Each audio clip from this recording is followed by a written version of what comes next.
Bient Sport wordt mij mogelijk maken door Friesland Lies.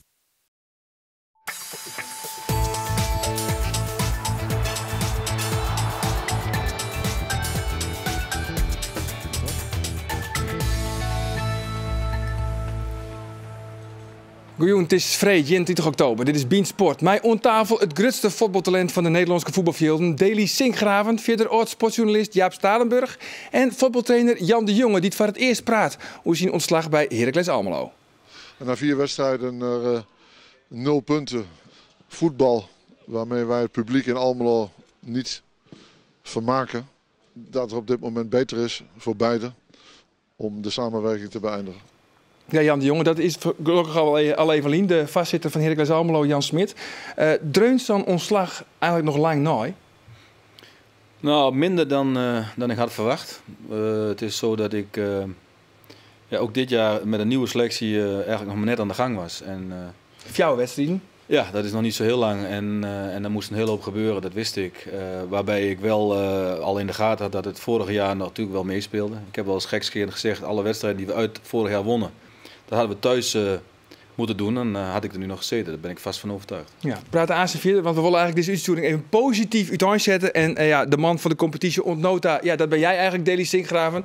Ajax, Manchester United, Barcelona, waar kan je niet naartoe? Hoe blijf je daar rustig onder?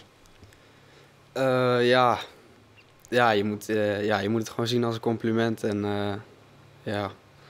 wat ik er verder mee moet doen, dat zou ik niet weten. Ja. Nee, want Jaap, jij bent sportkenner, maar vooral ook Ajax-supporter. Maar Dely net gewoon een Ajax? Ik denk dat het een goede speler voor Ajax zou zijn. Maar ik denk dat hij zo goed is dat hij gewoon echt zelf moet gaan kiezen. Ik zou hem alleen wel adviseren, want ik vind Manchester United moet je niet meteen doen. Ik denk dat hij een tussenstap moet nemen. En ik denk dat Ajax een goede zou zijn. Hij past denk ik wel in het Ajax-systeem. Ik vind het echt een betere Lasse Schöne. Maar ik denk dat uiteindelijk die tussenstap en dan naar de internationale top. Want ik ben dit seizoen met alle thuiswedstrijden van Heerenveen geweest. Ik geniet van die jongen. Dus echt, dit is weer een voetballer die lekker vooruit voetbalt. Talent, die de bewegingen heeft. Ik vind het fantastisch voetbal. Zullen we gewoon even zien? Gewoon omdat het kan? Hij is echt fantastisch. Laten we even zien naar wat beelden.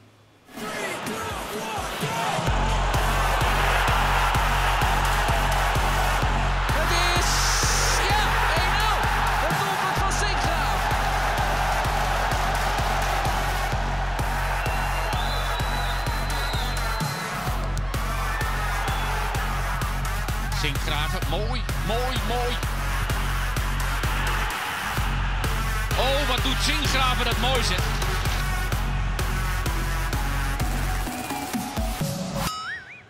Ja, Dely, hoe is dat om jezelf zo terug te zien? Ja, het gebeurt natuurlijk wel vaker, maar nu even wat mooie momenten achter elkaar. Ja, dat is natuurlijk leuk om terug te zien en daar geniet ik ook van. Ja. Ja, heb je voor jezelf een bepaalde, een ideale route voor jezelf uitgestippeld? Qua clubs niet echt, maar ik zou het liefst ook wel in de top van Nederland als tussenstap willen maken. Dat is heel verstandig. Ja, want het buitenland komt nog te vroeg. Dat is moeilijk om te zeggen, maar ik denk het wel. Ja. Jan, wat vies je?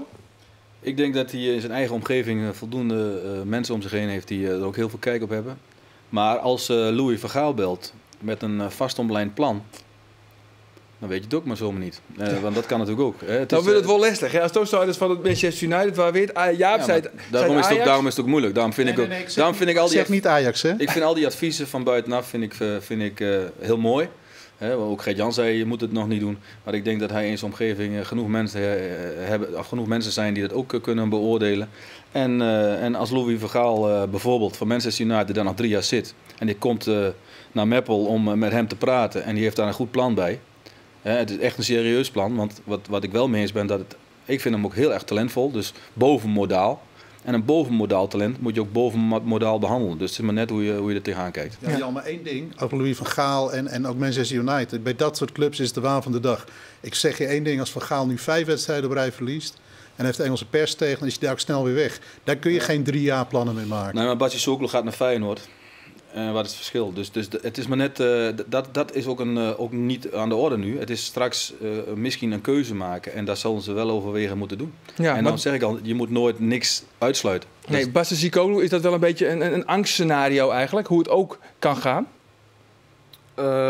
Ja, dat is natuurlijk niet ideaal als je zo'n stap maakt. En ja, hij wil ook graag spelen, dus ja. Het gaat natuurlijk heel erg om op het moment wanneer je gaat. Hè? Want Sivkovic, dat heb je vorige week ook aangegeven eigenlijk van... Ja, die speelt nou alleen maar bij de belofte van Ajax. Ja, maar wacht even, dat ben ik niet met je eens.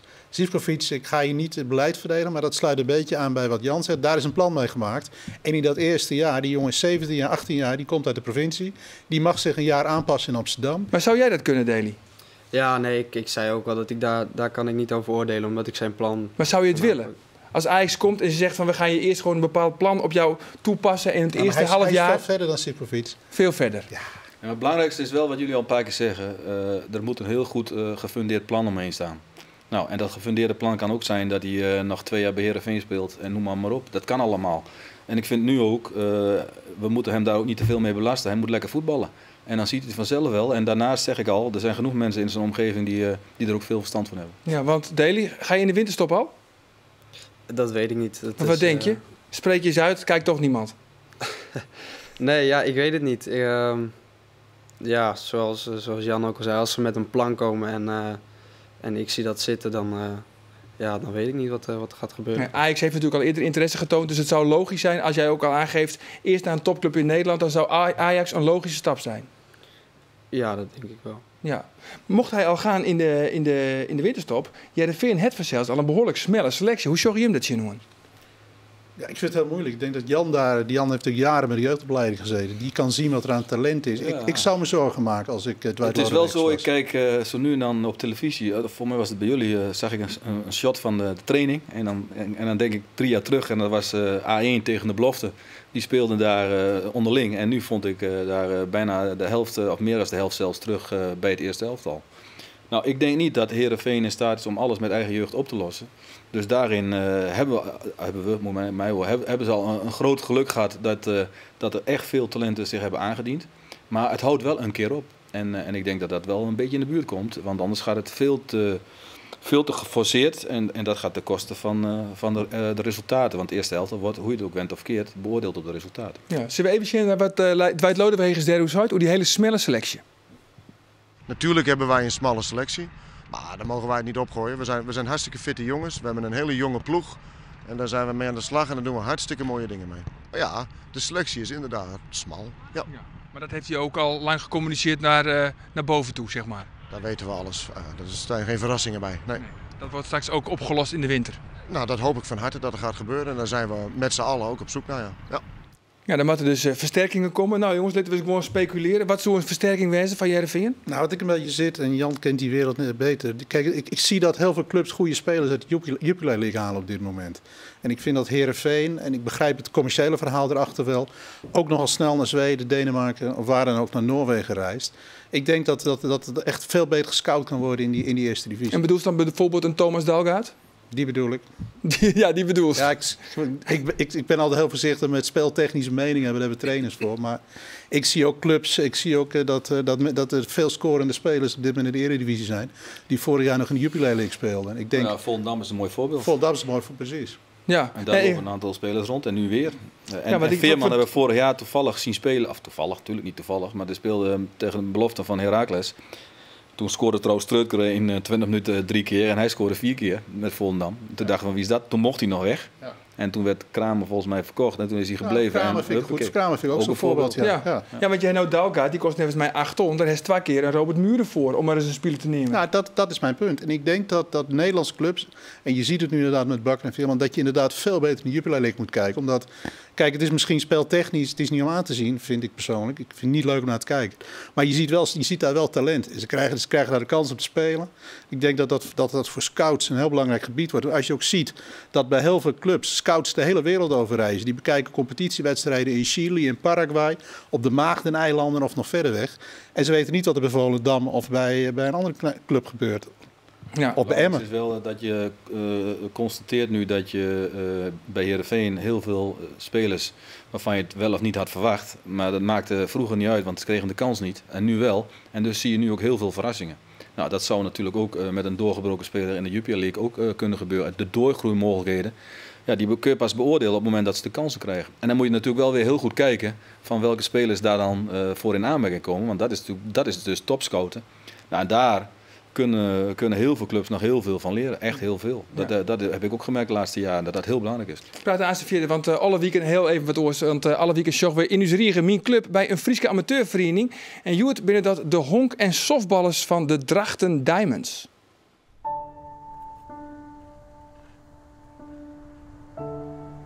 Ik ben Annegien Faber, ik ben 54 en ik ben al zo'n 28 jaar bij de Drachten Diamonds verbonden.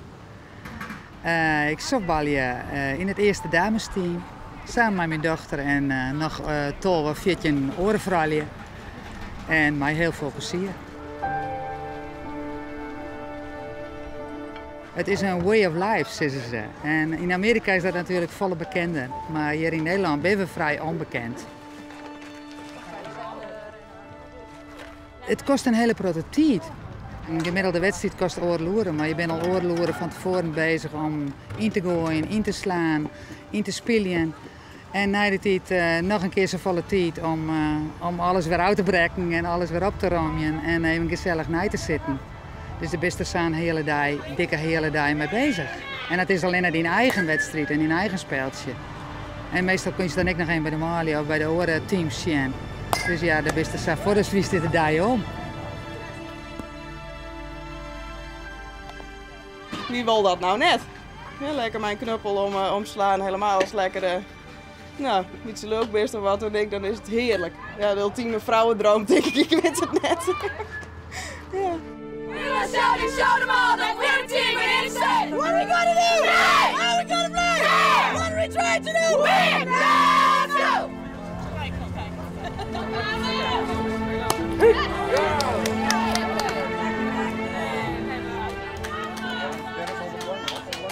En Joert, tref je hem?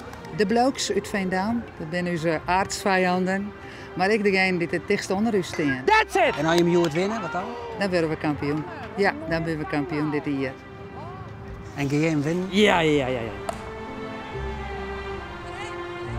That's it! Hij is goed! Hij is goed! Op de lijn! Jammer. Ja, dat zijn ze. En go! Hop! Ja. Kom op, Darren!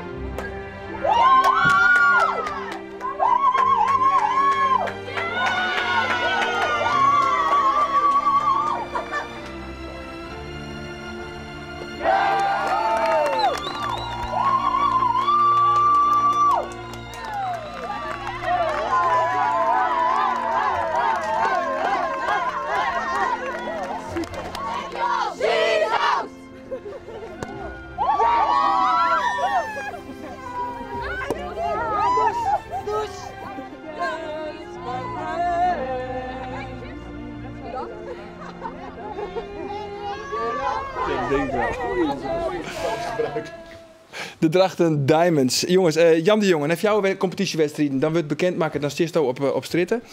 Dan wordt dat bekendmaken door de vastzitter. Wat doe je dan zo'n dag daarna?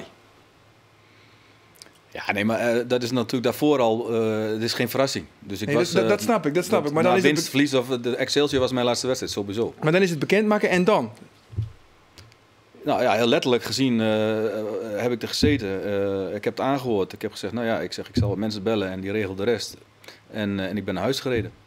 En eigenlijk heel simpel, ben ik met mijn vader op koffievisite gegaan. En wat zei hij? Wat ik vaak op zondag deed. Ja. Ja, wat hij zei, ja. Goed, die Westerman is 92, die vond wel heel vervelend, maar die had er ook niet zoveel last van, want die heeft bij mij al meer meegemaakt. Dus dat was... En eigenlijk was het ook wel zo. Tuurlijk, ik vind het heel erg vervelend. Maar ik had dit keer echt het gevoel van, jongens... Mijn werkwijze is trainen, spelers ontwikkelen, beter maken, een team op neerzetten. Nou, dat had nu ook weer vanaf het begin gemoeten. En de situatie was dusdanig dat het bijna onmogelijk was. Dat vond ik zelf ook wel. Want De druk ik vond de druk zelf dit keer wel meevallen. Maar de supporters die waren daarin ook heel erg bepalend. Ik moet eerlijk zeggen, Jan, dat ik de rol van de voorzitter van Jan Smit daar ook een beetje bizar in vind. Want ik denk dat een voorzitter de rol moet hebben om die onrust te dempen en te sturen. Dit is een voorzitter die gewoon als een pyromaan olie op het vuur gooit. Zullen we even zien wat hij zei? dat hij jou beschadigd heeft. Zullen we even zien wat voorzitter Jan Smit zei? We hebben gezegd, 4 wedstrijden gaan we kijken, dan gaan we evalueren. Maar als ik tegen jou had gezegd, of tegen een andere van de pers, ik sta vierkant achter de trainer, dan begint iedereen te lachen, dan weet je dat hij een week later weg is. Ja, je moet nou proberen het tijd te gaan keren. En dat kan alleen maar door te gaan winnen. En dat moeten ze vanavond hier laten zien. Maar dat hadden ze eigenlijk vorige week al moeten laten zien. Ja, dit wie dus de wedstrijd in Excelsior, het ontslag. Dat begint een beetje de cultuur in de voetballerij te worden. Je ziet het ook nu met Guus Hiddink. Kijk, een trainer heeft soms even nodig om op gang te komen. Of heeft rust nodig rond zijn selectie. En wat je ziet is dat de turbulentie rond het werk van trainers zo toeneemt dat het gewoon steeds moeilijker wordt. En er is er één die wat dat betreft, en dat is de Boer, Frank de Boer, die staat daarboven. Maar de rest van de trainers heeft er allemaal mee te maken. Kijk eens hoe Cocu links en rechts is afgeslacht in de media. Nou ja, Good Daddy is net nou die inkregen. AZ is naar de Simmer wat wandelen met de tweede haartrainer. Nou, maar het gaat nou niet eens om die ontslagen. Het gaat om het hele sfeertje rond. Er is een soort afrekencultuur, 2 keer verliezen. En lieden met 1 hersencel die beginnen via social media of via de krant, die beginnen mening te spuien. Vroeger had je sportjournalisten die wisten of er zand of lucht in een bal zit. Er zijn er nu een aantal, die weten het echt niet.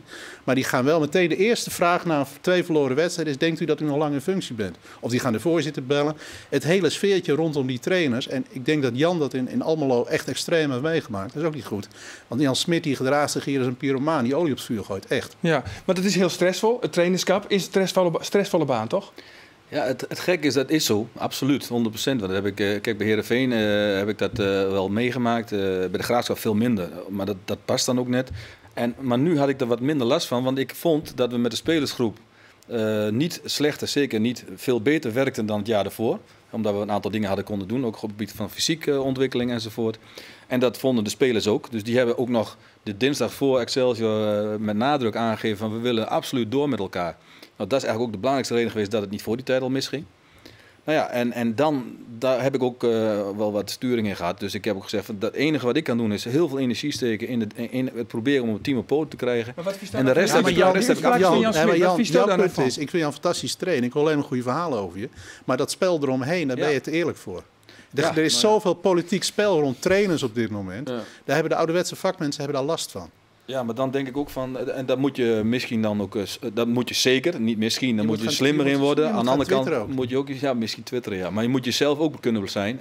En ik vind dat ik, maar je krijgt niet altijd terug wat je geeft. Dat is wel heel duidelijk en dat wordt misschien wel steeds erger. Ja, een stressvolle baan. Trainers, Van Basten heeft bewust een stapje terug gedaan. Jij hebt met Van Basten getraind. Merkte jij dat Van Basten daar minder goed tegen kon? Nee, eigenlijk niet. Ik heb daar niks van meegekregen toen ik hem heb meegemaakt eigenlijk. Nee. Helemaal niks. Maar denk jij dat trainers behoorlijk, ze moeten behoorlijk stressbestendig zijn? Ja. Hoe ervaar jij dat als speler? Ja, ik weet dat die krijgen, als het misgaat, dan krijgen hun alles over zich heen. Dus ja, ik snap wel dat het stressvol is. Ja. Ja, maar het zit ook nog in iets anders. Kijk, als je bij Ajax kijkt, dat vind ik een mooi referentiepunt. Er is nooit discussie als Ajax 2 keer verliest of de Boer weg moet. Dat komt omdat ze weten dat als journalisten of anderen gaan frikken in die Ajax-organisatie, dat iedereen hetzelfde verhaal heeft. Daar is een Dennis Bergkamp, Wim Jonk, al die mannen om dat elftal heen, die bewaren de rust. Wat je bij heel veel voetbalclubs hebt, daar zijn allerlei gepatenteerde ijdeltuigen worden directeur. En zodra er maar een zuchtje tegenwind komt, dan zijn ze bang voor hun positie, voor hun eigen positie. En dan ontstaat er een heel merkwaardig krachtenveld. En dan worden ze heel zenuwachtig, want dan belt er een journalist. Van god, dan zouden ze een journalist moeten bellen. En dan gaan ze hele gekke dingen doen. Dat zie je bij zoveel clubs. Ja. Nou, dat is de kern van het verhaal. Ik had het zelf kunnen zeggen. Ik denk dat we, als je met elkaar een plan hebt en je bent met elkaar ergens aan begonnen en je weet ook met elkaar waar je vandaan komt, ja, en je spreekt dat uit, alleen dan heb je een kans. Nou, en dat is, dat merk je inderdaad veel, dat het toch steeds moeilijker en moeilijker wordt in de voetbalwereld. Maar er is nou clubzoekende, denk ik. Hè? Want wat was het eigenlijk? Ja, dit weekend in de berenloop rennen. Ik wil de berenloop overleven, want daar komt het op neer. Dat is snel, hè? Daar heb ik voor getraind, ja. Te Gerrit met Gert-Jan Verbeek. Onder andere. Waar is daar rapper? Do of Gert-Jan? Nou, maar op een gegeven moment, ik ben sterker, dus dan ga ik op een gegeven moment leg ik hem gewoon neer en dan loop ik wel door. Oké. En nou de club? Heeft u nog ambities om wel trots te gaan als haartrainer? Neem on van Wol. Ik heb ambities om in de voetbalwereld uiteraard aan de slag te blijven. En vooral ook wat ik leuk vind en waar ik mensen kan ontwikkelen. En dat kan ook als hoofdtrainer zijn. Ik wil wel even slim zijn, zover dat mogelijk is. Er moet wel een goed plan zijn en je moet ook daarin een wel overwegen keuze kunnen maken. Dat is nu eigenlijk ook niet gebeurd. Wat zou een club wezen voor Jan, bijvoorbeeld? Ja, je weet waar ik naartoe. Ik denk dat als ooit Henk de Jong hier vertrekt bij Cambuur, dan zou ik als eerste de telefoon pakken en Jan de Jong bellen. En zeggen: Jan, wil jij onze nieuwe man worden hier? Ja. Of heeft er nog bellen, ik ben NAC Breda, of net? Ikzelf? Ja? Nee, ik heb mij voorgenomen om in ieder geval tot 1 januari voor mezelf goed te gaan trainen. Nou, dat ben ik nu druk mee doende. NAC is een wespennest. Het is niet voor niks. Los van NAC. Ik heb geen seconde, dat klinkt gek, geen seconde over een andere club nagedacht tot nu toe. En dus ook niet over NAC. Dat wilde ik ook sowieso niet doen in januari. En ik vind sowieso ook, als ik al de kans heb bij de Graafschap, ben ik midden in het seizoen erin begonnen. Het is een soort harikiri, als je dat doet. Ja. Nou, en als je dat zou kunnen vermijden, maar ja, wie ben ik, dan zou ik dat wel graag willen, ja. Maar ik kan overal in de voetbalwereld wel werken. Daar bedoel ik niet mee, maar in de jeugd, in de eerste elftal, een belofte. Het hangt wel net vanaf wat mij op dat moment aanstaat en wat zich voorhanden komt. Okay. Want ik denk dat ik dat heel goed kan. Ja. We moeten eventjes naar de makkelijkste quiz van de Nederlandse televisie, jongens. Te winnen 2 kaartjes. Let me zien, jongens. Het spelerspaspoort van deze week en de vraag is op een ei. Waar ben dit? Is het A. Virgil Narsing en Pelé van Anholt? Denk je het is B. Bartholomew Ogbetje en Kenneth Otikba? Of denk je het is C. Lucas Bijker en Luciano Slagveer? Mail je antwoord van waasje naar piet@omroepfriesland.nl. Het mag net gekke worden. Ja, en te winnen dus 2 kaartjes voor de wedstrijd Heerenveen in de Go Ahead Eagles. En het is op een ei net al te dreig. Ofwel, Daily. Niet al te moeilijk, toch?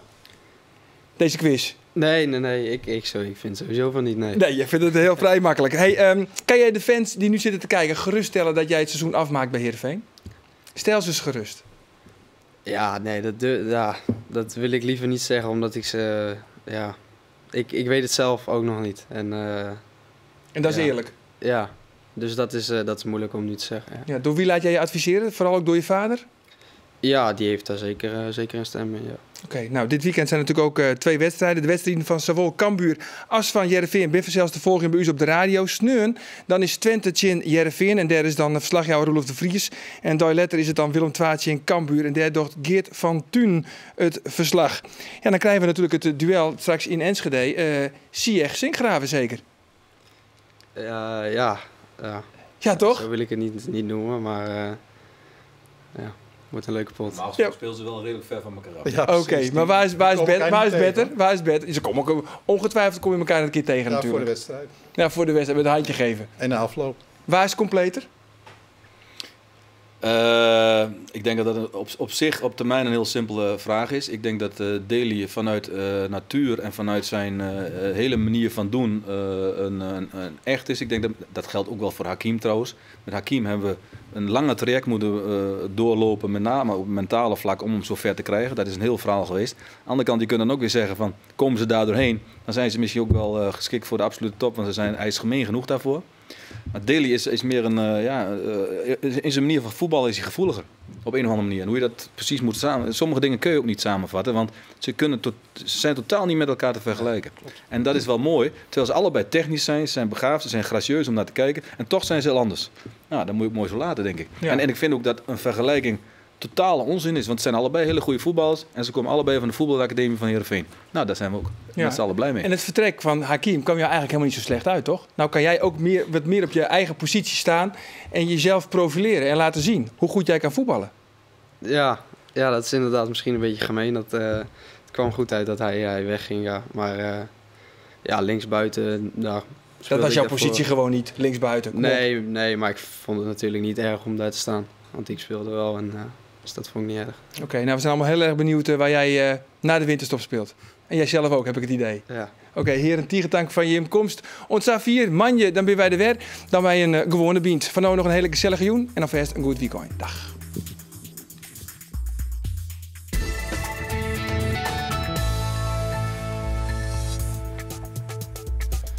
Willem 2 Cambuur, 3-1 voor Willem 2. Ik weet niet wie gaat scoren, maar Cambuur gaat niet winnen. Bient Sport. Waar het mij mogelijk maakt door Friesland lies.